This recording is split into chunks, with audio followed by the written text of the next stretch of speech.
everybody, this is Yeli, and today I want to talk to you guys about titration. How has that gone for me, and how I've been titrating, and what has motivated my decisions to titrate.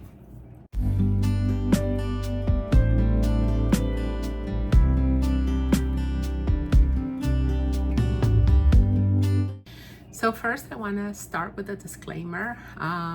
Please, whatever you hear from my experience, be sure to double check with your physicians, because they are the ones who know best about your history and about what decisions are best for you.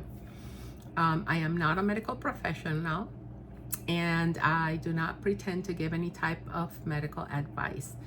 My idea with my videos is for you to have this little spark of something that's working for somebody else, so that you can bring this to the table into a conversation with your physicians, and see if it's something that might work for you, if you think that that might be the case. Okay, so for those of you that are new here, I started about 11 months ago, and as of right now I am 27 pounds down, and I did reach 29 pounds down, but I gained those 2 pounds back up. I'll talk about that a little bit. I actually gained like 4 pounds back up, and now I'm back down 2 more pounds. I'll explain the process to you guys. So I am a type 2 diabetic, and my sugar levels, like my projected GMI, because I use a Freestyle Libre, right now I'm using a 3. My projected GMI is 6.3, so that would be an A1C of 6.3. And okay, so with all that information out of the way, I am working with a nutritionist, a diabetes educator, and my diabetes specialist, who is an endocrinologist that specializes in diabetes. I am not being cared by my primary care doctor. I have like a diabetes specialist taking care of me. Since I am on a combination of Ozempic, metformin, and Jardiance, I use a continuous glucose monitor, because there is always the risk of my sugar going too low with the combination of medications. I know that on their website, Ozempic and I think Mounjaro as well, they say that that their products do not cause a your like hypoglycemic type of episodes. But when you combine them with other diabetes medicine, I'm taking them at their word. I don't know if that's the case or not, but that's what they say. But what I do know, because my doctor has told me so, if I am on other medication, this could certainly be the case. And I've had some false alarms, but I have had times where it's actually come down to the 80s, but I think the continuous glucose monitor for me tends to have like 20 points below. So yeah, I've never really kind of had one, right? Although at first, when I had such high blood sugar, it went down so fast that it felt like I was having a hypoglycemic episode, when it was really in the 90s. Okay, now titration. So I started with Mounjaro, and I started with Mounjaro, let me remember the dosage, right? I think it was 0.25, and my doctor said try to stay on it for as long as possible. Let's titrate slowly. And this is something that I actually appreciated, because I saw it online a lot of people regretting titrating too fast, and how that was really not the best case for them. But of course, I was kind of always chasing that Ozempic or Mounjaro or GLP-1 weight loss that I've seen a lot of people just lose so many pounds so fast. And I've been doing this almost a year, and it's just 27 pounds, or at least, that's not the way I'm feeling it right now, but at a certain point, that's where I was, because the last 7 pounds have come down in the last 6 months. So it's kind of like a pound per month or something like that. So anyway, or maybe even the last 4 pounds, I don't even know. So I kind of lost track. I was really thoughtful of taking note of the days that I don't know the exact day, but it will be in the title of the video, because I'll figure it out by the time I'm editing the video. So anyway, right, titration. So I did 4 doses of the 0.25, which is the suggested by the manufacturer, Eli Lilly. And when it was time to titrate up to 0.5, my doctor said, if you're still okay with the 0.25, let's continue. And it was actually a little bit of a hassle, because the insurance didn't want to pay for it, even though it's diabetes, but they were maybe expecting me to titrate up. Anyway, we got that sorted out. I did have an out-of-pocket payment, but it wasn't terrible. They were covering like a hefty amount of it. And by dose number 6, my food noise came back with such vengeance. So I also want to say, while I was on Mounjaro, I'm a person that has been on a path of trying to just let go of sugar. I'm talking before I went into the GLP-1s and all that. I tried keto. I was really sugar-free for a whole bunch of years, and then I kind of went back at it. And then I did keto, and as soon as I got off keto, even though I was not doing sugar, I felt that my problems in like my diabetes got worse. So like, I don't want to say keto didn't work for me, because I did lose a lot of weight, and it was a very fast weight loss, but it kind of also came back pretty fast too. So keto, it's like not something to be done temporarily, at least in my opinion. It's something that has to be done for a very long time. So anyway, I had not had food cravings. Like, the food noise was not a part of my life. But as soon as I started my Mounjaro injections, it was bad. Like, my head was like it was years ago, before I started doing a lot of self-work and a lot of, identifying when it was just the emotional hunger and it wasn't real hunger. But this was kind of like a crazy mental thing. But then it got quieted down with the second dose, and then a few days before each dose, it kind of came back. So at some point, it was becoming manageable, right? But then at week 6, it was like it never stopped, even after the injection. So I had heard a lot of people titrating when the food noise came back, and I had a chat with my doctor, and I said, listen, my sugar is still not great, so of course I do need to titrate up. I'm not having side effects, and like, the food noise is really, really bad. So she was like, okay, let's titrate up, and we did, right? So then as soon as I titrated up, I started getting a reaction.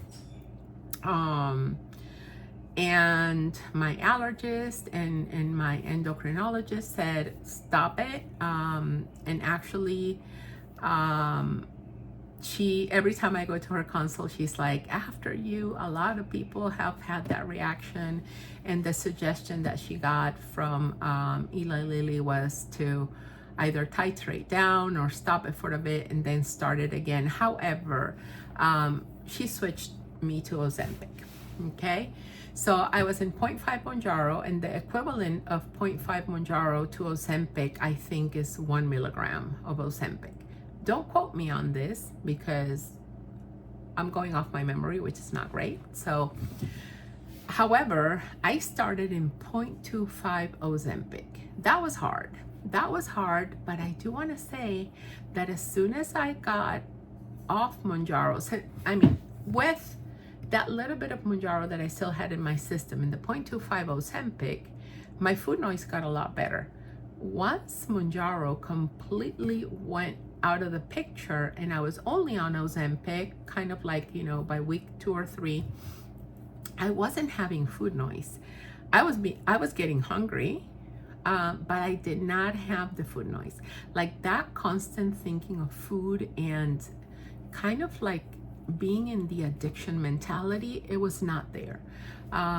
So maybe like it was a good thing that we switched to Ozempic, because like that type of craziness and thoughts that I had with food, it really caught me off guard, because I had been free of that for so many years, even though I wasn't really losing weight, but I didn't have that craziness that I used to have years ago before I started all my self, you know, health type of and spiritual program type of work, right? So anyway, we're 0.25 and the doctor said, we don't know exactly what you're allergic to, so let's titrate slowly. And we did.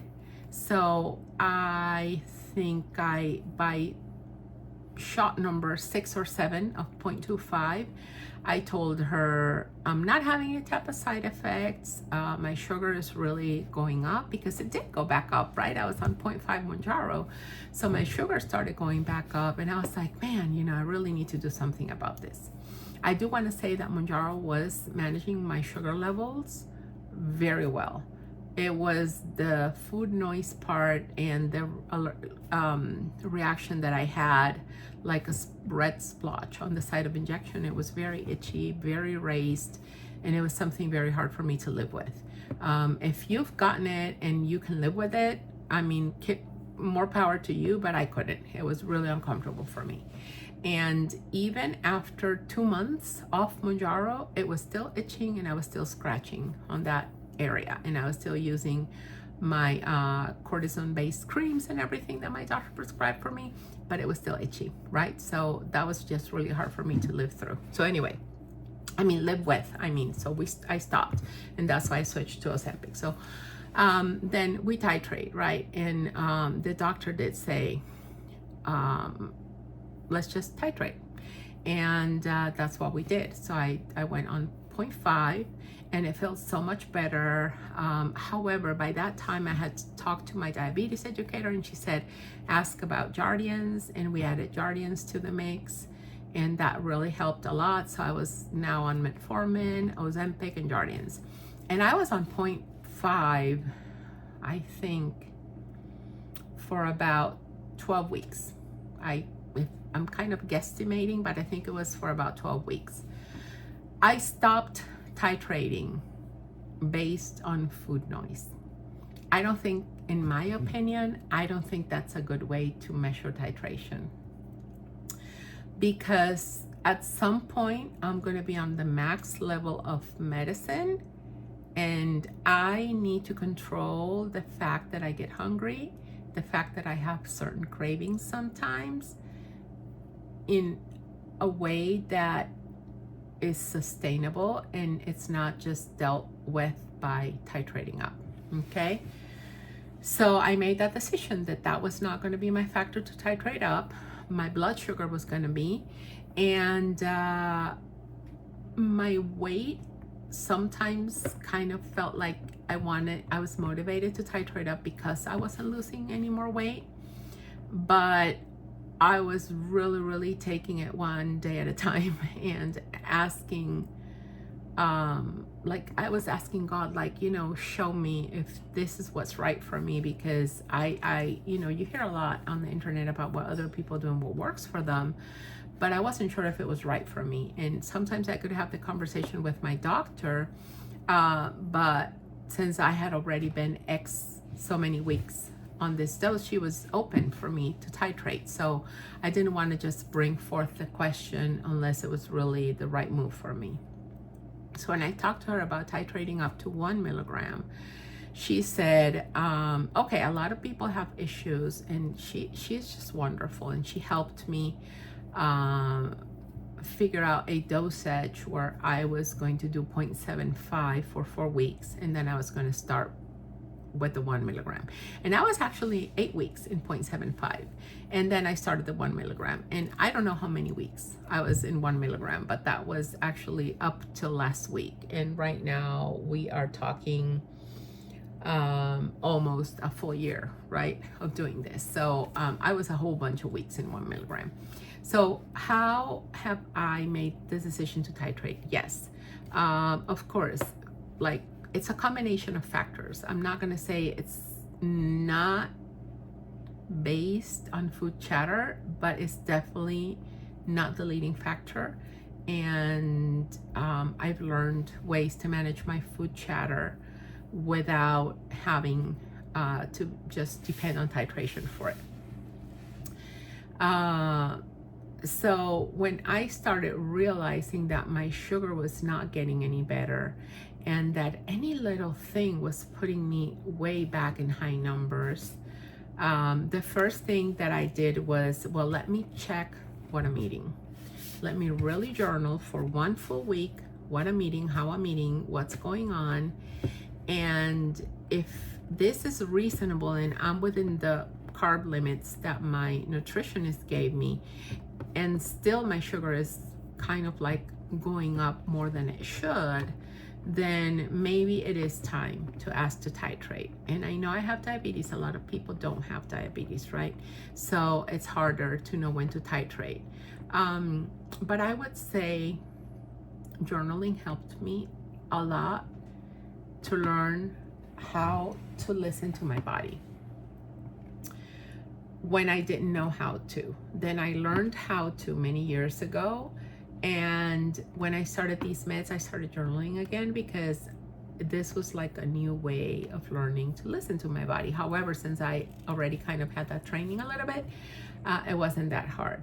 And you might say, well, if you know how to listen to your body, why are you still overweight and why do you have diabetes? Because I have an addiction. I have an addiction to sugar. I have an addiction to carbs.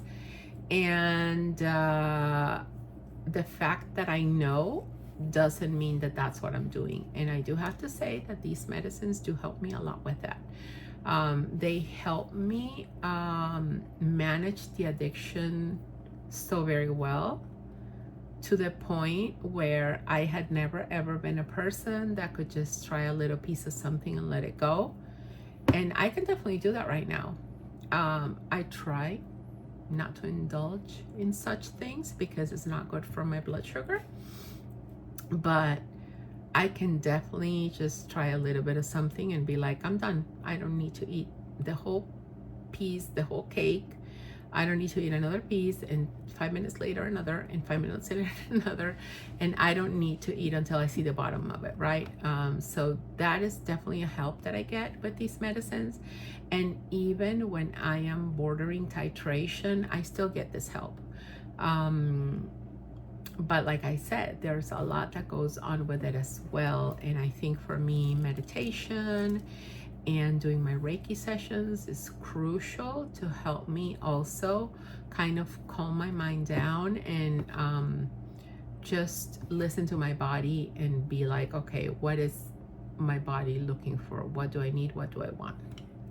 So anyway, a few weeks back, well, a whole bunch of weeks back, a few months back, we all got COVID, right? And like in 2 days, I lost a whole bunch of pounds, which is kind of funny because I was kind of on a plateau, and I had been like, it was what, like 25 pounds down, and I couldn't like keep on going down. And at some point I was like 29 pounds down. But that was such a quick weight loss that is because it's kind of like I didn't eat in 2 days, which is not healthy, of course. And of course, as I started eating my normal carbs and foods and stuff, the weight just came back up. However, I do want to say that it came back up until like there's a limit, right? Because I've lost the weight so slowly, my body stopped at the 25 pounds down and it didn't keep on going up, right? It stayed at the 25 pounds down. And that's where it stayed. And I was kind of happy about that. And I'm like, well, okay, so maybe this is it for me. But then I started seeing my sugar going up again, so I ended up titrating, and I am doing 1.5 milligrams right now. And I'm gonna do 1.5 for a few weeks before going to the full 2. The reason being because I don't feel I need to jump directly from that to 2. And of course, I just titrated up and I've lost some weight again. And I do see a difference in my portions. And that made me decide I'm going to add portions better into my journaling, because I was thinking, well, I went to a restaurant, I ate like, you know, I brought back food, but like I'm eating less right now. So I'm focusing more on protein. That is always a huge help for me.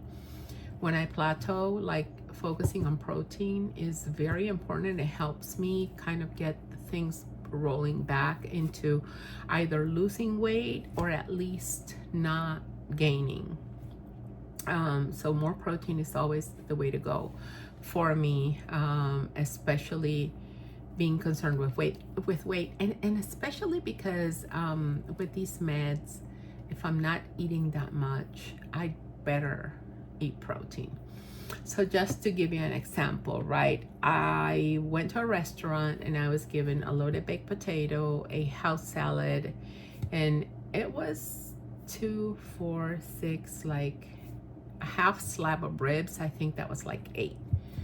I ate 3 at the restaurant. I ate a third of the loaded baked potato. I did not touch the salad because we had an appetizer before that, and I ate a little bit of it, but like I was already feeling like full. So I said, well, I'm bringing the salad home and that's what I'm gonna have for dinner. And I was still so full that I didn't even eat dinner. But I did make sure to get some more protein in me. So I kind of forced myself to eat a little bit of protein just so that I would have at least a nice amount of protein during the day. So of course I just titrated up, but that's very little food. That is not sustainable. That is not something normal. Even though smaller portions is something that I strive for, it's not normal to eat so little. That only happens at the beginning with titration. So I have to be very intelligent once my hunger starts coming back up a little bit to just add more protein and vegetables, and just try to limit the carbs, because I was told you can do 40 carbs per meal. That doesn't work for me. I have to do like 20 carbs per meal, because if I do 40, I'm gonna gain weight. I have to do like 20. So anyway, you know, it's a little bit of trial and error, but that's me, and that's with my weight. I'm still morbidly obese. I still have a lot of weight to lose. And I would love to be here and say, in 1 year I've lost 120 pounds. Well, that's not my case, but hey, you know, I'm getting close to 30. I'm at 27 pounds down. And I'm happy about it, because since I'm losing slowly, it's kind of sticking and staying, and I'm not drooping. Like when I lost weight on keto, you could tell with my pictures, and I might even look thinner, even though yeah, I think I'm about at the weight that I was. I lost like 30 pounds on keto, so I'm at 27, right? So you could see me thinner in the pictures, but you could also see me like what they call the Ozempic face. I had that when I did keto because it was so fast. But as soon as I stopped keto, I gained it all back. And I want to say within 4 months, I gained all the 30 pounds. Well, not the whole 30. I gained like 20 something pounds back or something. So anyway, yeah, I just wanted to make this video to kind of warn you guys about titrating solely based on food chatter. It's something that I had to stop and think a lot about myself. So yeah, just stop and think about it, and talk with your physicians, your nutritionist, your diabetes educator if you have diabetes. If you don't have diabetes, it's harder, I think, in my opinion, to have a decision to titrate, because my blood sugar tells me a lot, and that's kind of what I'm going with. However, you know, if I didn't have my blood sugar to kind of gauge and measure, I guess it would have to do a lot about how I'm feeling. So I think journaling plays a very big role, really keeping inventory of everything that I'm eating, portions, sizes, how I'm feeling every time I eat. I think all those things are very important. So yeah, I encourage you to do that. I think that is, there's nothing wrong that can come with it, and if anything, it's going to be a lot of positive. So I hope this video was helpful. And like I said, I am not a medical professional. I always encourage you to speak with your physicians about this. But I do want to share my process, because yeah, there's a lot of information out there. So it's good that you also hear this side of the information, so that you can decide if food chatter is the only way to titrate, or if trying to manage food chatter with the help of the GLP-1 that I'm on, and trying to do certain things, and I'm going to do a video specifically on things that I do. So I'm going to come up with like the 10 things that I do, kind of in the order that I go over them, to share how it is that I manage whenever I have like these cravings or a little bit of food noise, because I do have to say that I'm really, really grateful that I am not having like this crazy food noise. And this has actually been better for me on Ozempic than Mounjaro. And I know that it doesn't make sense, because it should be better on Mounjaro, but hey, we're all different, right? So this is what's been working for me. Anyway, thank you so very much. I don't want this to make this video longer. I think I rambled a little bit, so I'm sorry about that. It's been a while. I haven't filmed videos in a very long time, so I'm kind of getting back into the hang of it. And yeah, if you have not subscribed yet, please do so, because that really, really helps the YouTube algorithm show this information to other people that might need it, just like you or me. And leave me a comment down below. I always love reading all you guys' comments, and I reply to each and every one of them. And thank you so much for watching. Hit the like button, subscribe, and see you in the next one. Bye guys. Have a wonderful rest of your day. Bye bye.